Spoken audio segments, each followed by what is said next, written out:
কি লাগছে তো দারুণ। স্ট্রবেরি, ড্রাগন ফ্রুট আর সাবুদানার এই ইউনিক কম্বোটা কিন্তু এখন আমার ফেভারিট, যেটা শুধু স্বাদে সুপার চার্জিং নয়, পুষ্টিগুণেও সুপার ফাস্ট। আর এই প্রচন্ড গরমে শরীর ও মন সতেজ ও ফুরফুরে রাখতে এই এক গ্লাসই যথেষ্ট। খুব সহজেই বানিয়ে ফেলা যায় এই ক্রিমি আর ফ্রুটি ড্রিঙ্কটা।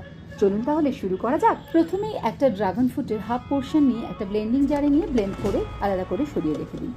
এটা একটা ওয়েট লস রেসিপি, তাই চিনির পরিবর্তে মিষ্টি স্বাদ পাওয়ার জন্য আমি এই ড্রাগন ফ্রুটটা ইউজ করেছি। এরপরে বেরি ব্লাস্ট। প্রত্যেক বছরই শীতকালে তাজা স্ট্রবেরি পেলে আমি ফ্রিজে স্টোর করে রাখি। সেই কিছুটা স্ট্রবেরি নিয়ে ব্লেন্ডার জারে নিয়ে খানিকটা ব্লেন্ড করে নেব। এবার একটা গ্লাসের মধ্যে প্রথমে স্ট্রবেরি পাল্প নিয়ে নিন। উপর থেকে কিছুটা বয়েলড সাবুদানাগুলো 3 থেকে 4 ঘন্টা ভিজিয়ে রাখার পর 5 মিনিটের জন্য বয়েল করে নিয়েছিলাম।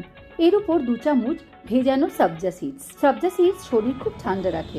এর উপরে অ্যাড করে দিলাম ড্রাগন ফ্রুটের পাল্প। যদি ফ্রুটগুলোতে মিষ্টি স্বাদ কম মনে হয় তাহলে হাফ টিস্পুন স্টিভিয়া পাউডার অথবা মধু মিশিয়ে নিতে পারেন। তার উপর থেকে জাস্ট ঘরে আপনার থাকা যে কোনো ধরনের মিল্ক প্রয়োগ করে দিন। 1 কাপ মিল্ক অ্যাড করে নেওয়ার পর সবকিছু স্টার করে নিলেই আপনার এই ড্রিঙ্ক রেডি। এখনো বসে ভাবছেন, আরে আজকেই বানিয়ে দেখুন। গরমের বিকেলে 1 গ্লাস ঠান্ডা ঠান্ডা স্ট্রবেরি ড্রাগন সাবুদানা ড্রিঙ্ক খেয়ে দেখুন। সাবুদানা চিউই টেক্সচার আর ড্রাগন ফ্রুট আর স্ট্রবেরি মিষ্টি স্বাদ সত্যিই দারুণ। 1 গ্লাস এই পিঙ্ক প্যারাডাইস।